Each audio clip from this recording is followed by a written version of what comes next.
राजगुरुनगर शहरात मागील काही वर्षातील सर्वात मोठी घरफोडी घडल्याची बाब समोर आली आहे।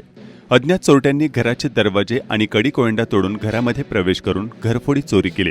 राजगुरुनगरमधील करंडे वस्ती रॉयल रेसिडेन्सी या ठिकाणी चोरट्यांनी हा मोठा डल्ला मारला असून यामध्ये पोलिसांकडून प्राप्त झालेल्या माहितीनुसार 11 लाख रुपयांपेक्षा अधिक किमतीचे दागिने 2 वेगवेगळ्या सदनिकामधून लंपास करण्यात आले आहेत। लंपास करण्यात आलेल्या सोन्याची किंमत सध्याच्या बाजारभावानुसार कित्येक लाखात असल्याची बाब समोर आली आहे। पोलिसांनी मात्र शासकीय दरानुसार 11,22,000ची घरफोडी नोंदवली आहे।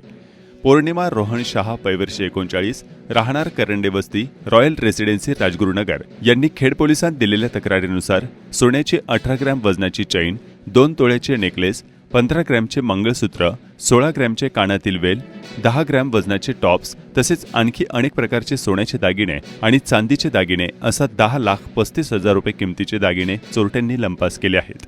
तसेच या ठिकाणी शेजारचे सी विंगमधील प्रशांत अरुण जाधव आणि अनिल अमराळे यांच्या घरात देखील चोरट्यांनी डल्ला मारला।